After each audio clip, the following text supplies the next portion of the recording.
গ্রাম পুলিশেরা রাজনীতির নেতা হবার চেষ্টা না করে সবাই একত্রিত হয়ে মামলাটার শুনানি করার জন্য একত্রিত হন।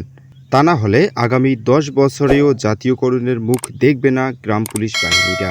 গ্রাম পুলিশের চাকরি জাতীয়করণ করতে হলে সবাইকে একত্রিত হয়ে সংঘবদ্ধভাবে কাজ করতে হবে। গ্রাম পুলিশের শত্রু গ্রাম পুলিশেরাই। এই বাহিনী যখন পর্যন্ত একতাবদ্ধ না হবে তখন পর্যন্ত ভালো কিছু পাওয়ার আশা করা যায় না। সকল গ্রাম পুলিশেই কিন্তু ভাই ভাই, দলমত নির্বিশেষে আপনারা সবাই একত্রিত হয়ে জাতীয়করণের জন্য উঠে লেগে পড়ুন। গ্রাম পুলিশের ভিতরে কিন্তু অনেক দল হয়ে গেছে। সব দলগুলো একত্রিত হয়ে কাজ করলে আপনাদের চাকরি জাতীয়করণ হবে ইনশাআল্লাহ। আসলে পর্যালোচনা করে দেখা গেছে যে এক একটা গ্রাম পুলিশ এক একটা করে নেতা। আসলে ভাই, সবাই তো নেতা হওয়া যাবে না। সবাই নেতা হলে কে বা শুনবে কার কথা? গ্রাম পুলিশের এমন একটা অবস্থা হয়েছে, কে বা এখন শুনতেছে কার কথা? গ্রাম পুলিশের ভেতর রাজনীতির নেতা হওয়ার চেষ্টা না করে সবাই একত্রিত হয়ে মামলাটার শুনানি করানোর জন্য একত্রিত হন। তা না হলে আগামী ১০ বছরেও জাতীয়করণের মুখ দেখবে না গ্রাম পুলিশ বাহিনীরা। অনেকদিন ধরে শুনে আসতেছি মামলার রায় শুনানি হবে, জুনে হবে, জুলাইতে হবে, কিন্তু হচ্ছে না কেন? অবশ্যই আপনাদেরকে একত্রিত হতে হবে।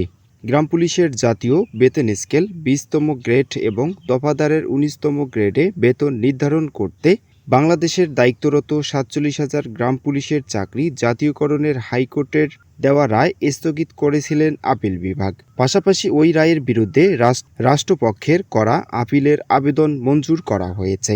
এই গ্রাম পুলিশের মামলার রায়টি শুনানি করতে হলে অবশ্যই ভালো মানের আইনজীবী প্রয়োজন। এর আগে ২০১৯ সালে রায় প্রকাশের পরপরই রাষ্ট্রপক্ষ গ্রাম পুলিশের বিষয়ে দেওয়া রায় স্থগিত চেয়ে সুপ্রিম কোর্টের আপিল বিভাগের আবেদন করেন। সেটির শুনানি নিয়ে হাইকোর্টের আদেশ স্থগিত করলেন আপিল আদালত। মহল্লাদার এবং দফাদারকে জাতীয় বেতন স্কেল অন্তর্ভুক্তির নির্দেশনা চেয়ে ২০১৭ সালে রিট করেন ৩৫৫ জন গ্রাম পুলিশ সদস্য।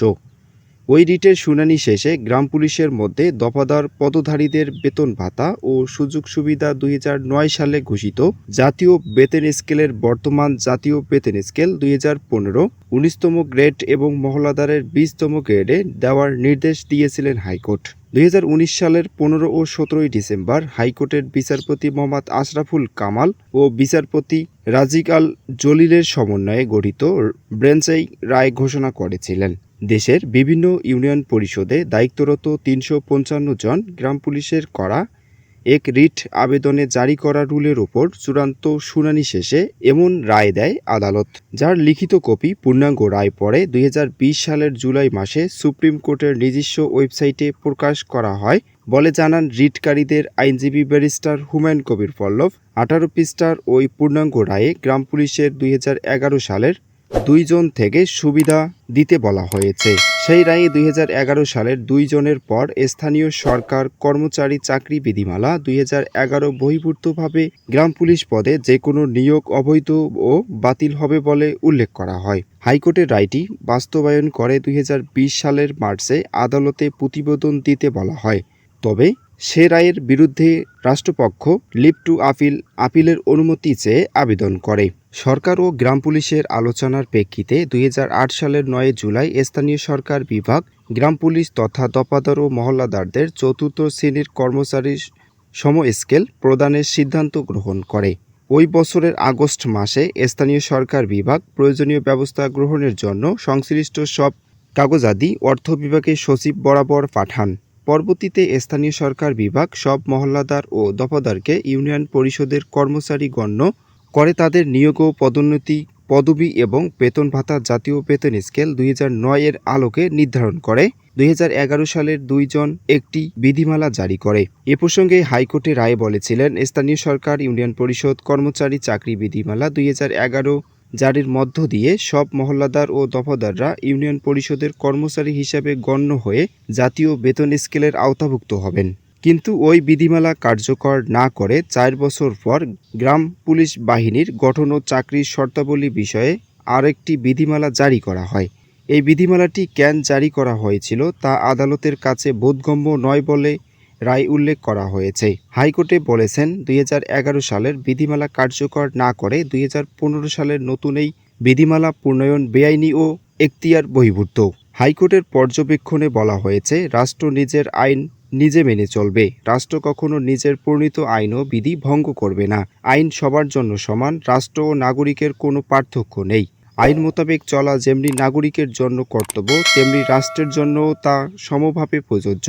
এটাই আইনি শাসন। বর্তমানে এই মামলায় গ্রাম পুলিশ বাহিনীর সদস্যদের তাদের আইনগত প্রাপ্যতা থেকে দীর্ঘদিন ধরে বঞ্চিত করে আসছে। রায়ে বলা হয়, সংবিধানে ৩১ নং অনুচ্ছেদ মোতাবেক আইন অনুযায়ী ব্যতীত কোনো ব্যক্তিকে তার ন্যায্য অধিকার থেকে বঞ্চিত করা হয়। এই রিট মামলায় গ্রাম পুলিশ বাহিনী সদস্যদের ন্যায্য অধিকার হল বিধিমালা ২০১১ অনুযায়ী বেতন ভাতাদি পাওয়া, কিন্তু তাদেরকে ন্যায্য অধিকার থেকে বেআইনিভাবে দীর্ঘদিন ধরে বঞ্চিত করা হয়েছে। এতে স্পষ্ট প্রতীয়মান হয় যে তাদের সঙ্গে বিবাদীরা আইন অনুযায়ী আচরণ করেনি। বিবাদীদের এমন কর্ম ন্যায় বিচারের পরিপন্থী। গ্রাম পুলিশের সকল তথ্যের আপডেট সবার আগে পেতে আমার এই ছোট্ট চ্যানেলটি সাবস্ক্রাইব করে পাশে থাকা বেল বাটনটি বাজিয়ে দিন। আর যারা এই ভিডিওটি ফেসবুক পেজ থেকে দেখছেন তারা অবশ্যই পেজটিকে ফলো করে পাশে থাকবেন। সবাই ভালো থাকবেন, সুস্থ থাকবেন। আল্লাহ হাফেজ।